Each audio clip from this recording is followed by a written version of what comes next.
Hello friends, I'm Akanksha Gupta and today we will be discuss a question doctrine of eclipse अच्छुदान का सिद्धांत क्या होता है और आर्टिकल 13 देखिएगा डील क्या करता है। सबसे पहले हम जान लेते हैं इससे जुड़ा हमारा आर्टिकल कौन सा है।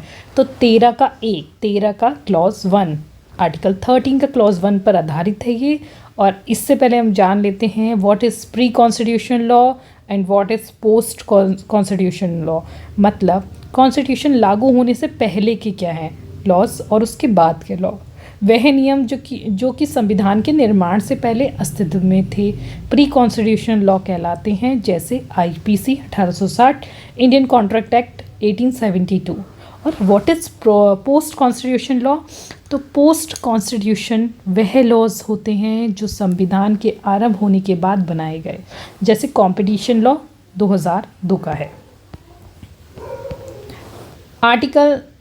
हमारा आर्टिकल 13 के क्लॉज 1 के अनुसार संविधान के पूर्ण विधियाँ संविधान के पूर्व मतलब संविधान से पहले पोस्ट हमारा प्री कॉन्स्टिट्यूशन लॉ संविधान लागू होने पर उस मात्रा तक असंगत होगी जिस मात्रा तक वह मूल अधिकारों से असंगत है या मूल अधिकारों का अतिक्रमण करती है।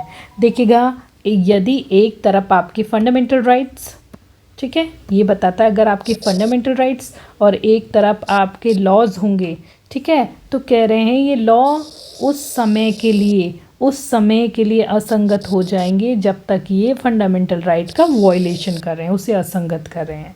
ठीक है, आइएगा, ऐसी विधियां प्रारंभ से ही शून्य नहीं होती।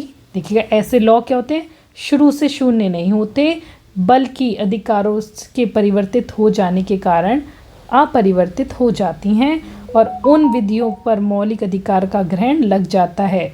मतलब मौलिक अधिकार उन पर हावी हो जाते हैं ना, तो इसे ही क्या कहते हैं, इसी कारण वे सुप्तावस्था, ठीक है, या डेमोंसी में रहती है और it is called a doctrine of eclipse. और इसी कारण इसे क्या कहा जाता है, डॉक्ट्राइन ऑफ एक्लिप्स कहा जाता है।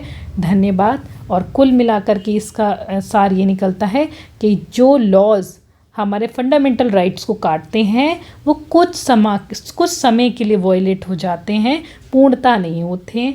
और ये इसका कॉन्सेप्ट है डॉक्ट्राइन ऑफ एक्लिप्स या अच्छुदान का सिद्धांत का। धन्यवाद।